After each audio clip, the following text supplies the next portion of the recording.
though many individuals like to believe that money changes people's lifestyle and personality, it does not do much. The truth is that upon obtaining wealth, the positive and negative qualities in people become more pronounced. Thus, if you want to sustain your wealth, there are several lessons that you ought to learn. In this video, I will share with you 9 brutal lessons you need to learn before getting rich. 1. You are wealthy only to the extent that your money can work for you. Contradictorily to the assumption of a lot of people, being rich is not just about earning so much money. If something drastic happens to your business, would you be able to stand up on your feet again? What if you lose your job? Do you have something to fall back on? It does not matter how wealthy you are. If you do not have a strategy to swim through unforeseen tragedies, you are not rich. For this reason, American author and founder of the rat race game, Robert Kiyosaki, said the rich don't work for money. They make money work for them. If you want to sustain your wealth, you must seek ways through which your money can multiply even when you are asleep. 2. Experience is always more important than items. When many people think of being wealthy, they focus on buying cars, mansions, accessories, and other materials, with little or no thought on traveling and seeing the world from a different angle. Nevertheless, studies have shown and revealed that experiences make us happy than tangible things. Learning this lesson early enough will do you a whole lot of good. It might be challenging to overcome the ego boost owning an exquisite car or attractive pieces of jewelry may bring to you. Still, the fact is that these insubstantial items do not last. They soon become outdated. On the other hand, spending money on experiences will give you memories that will be with you forever, and an awareness that cannot be gotten from just reading books. 3. Staying humble. One of the most significant reasons behind the From Grace to Grass story is pride. The fact is that not everyone responds to wealth in the same way. While some people who amass wealth and remain humble, never forgetting who they are and from where they came, many others allow their head to get too swollen. Sadly, arrogance sooner or later leads to a mighty fall. Learning to overcome the urge for external validation before you become wealthy is challenging. However, it is a lesson that will yield enormous dividends. If you do not learn to be humble, you might be tempted to flaunt your wealth, and in the process fall into traps such as spending on unnecessary things, stepping on people's toes, and other unpleasing actions.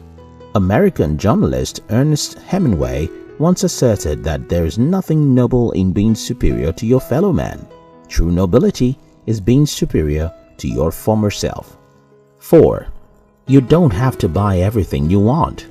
Being able to differentiate between your wants and your needs is pivotal to your financial growth and sustenance.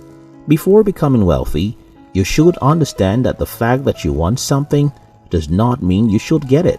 Also, because you have the money to purchase an item now does not make it entirely possible for you to afford it. For instance, if you can satisfy your desire for a big house at the moment, it is wise to consider whether you will be able to keep up with maintaining the home later in the future, or if it's going to be another depreciating asset or even a liability to you. No matter how rich you are, it is more profitable to first identify your priorities and spend on your needs. Indeed, there are times when you ought to take yourself on a treat.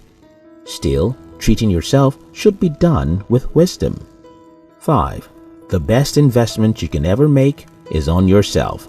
When it comes to investing time, money, and resources, many individuals are of the habit of placing themselves at the bottom of the list. They spend much on other people and other activities, yet so little on themselves. But then, what can you invest in that will give you high returns for as long as you want? You. The investment made on self is a fulfilling and long-lasting kind. If you wish not just to be affluent, but also to remain prosperous, you ought to focus on enriching your body, mind, and competency. In terms of routine checkups, personal development, taking extra courses, etc. You can only earn as much as you are mentally and physically productive, and you can only save and invest for the future as much as you can make.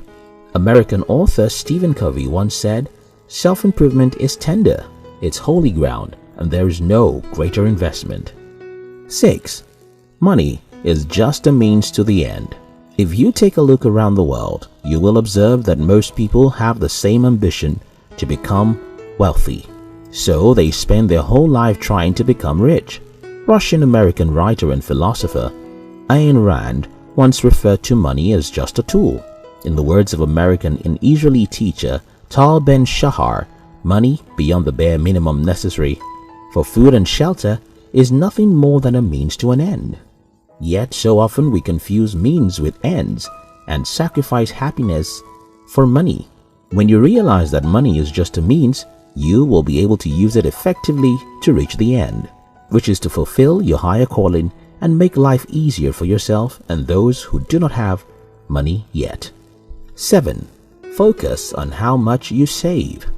While it is all fun and courageous to assume otherwise, often you have very little control over the rate of our investment returns. Even if you spend hours studying financial data each day, there is only a minimal difference that you can make on your investment yielding. However, you have full power over what you save and invest. Thus, building your savings as fast as you can means getting a higher amount of money. When you focus on keeping more, you are indirectly seeking ways to spend less and make more money. It will be best if you learn that you have little or no control over your investment returns, but you have high power over your savings. This knowledge propels you to take actions that will make you attain wealth faster and increase your potential to remain wealthy. 8. Having goals is incredibly necessary. In every aspect of life, finance inclusive, having a goal is incredibly important. Many people make plans and map out financial goals when they are still struggling to amass wealth. Still, immediately they achieve that objective, they forego goal setting. This action is unhealthy and may cause them to go back to being poor again. You have to learn that no matter how much wealth you get, setting financial goals is not to be taken lightly. Although a budget is a part of a fiscal goal, it is not all there is in a financial goal. Financial goal involves assets you would love to acquire, debt to incur, and debts to pay off, and even the net worth you want to attain within a short period. Alan Woolwend, a CPA and certified financial planner, once defined people with financial goals as the golden ones, who look ahead and have some concept about what they're looking to do with their money, and who put a plan into motion and establish some good habits. 9. The 80-20 rule. The 80-20 practice is also called the Pareto principle. It states that for every event, mostly 80% of the effect comes from 20% of the causes. Over time, this rule has been made to suit various aspects of life. In business, it says that 80% of sales come from 20% of clients. In finance, the general principle asserts that 20% of your financial decisions result in 80% of your financial state. As an individual, it is paramount for you to learn and apply this law. Even after becoming wealthy, you will need this rule in terms of investment. According to David Wilver, founder of MoneyUnder30.com, he postulated an 80-20 rule as it affects investment, which states 20% of the effort you spend on deciding where to invest will yield 80% of your returns. You can save that extra 80% of effort by ignoring the market. An application of this rule will amount to radical financial improvement. Whatever your financial dream is, whether it is amassing excess wealth or having just enough money, achieving it requires at least some basic monetary knowledge.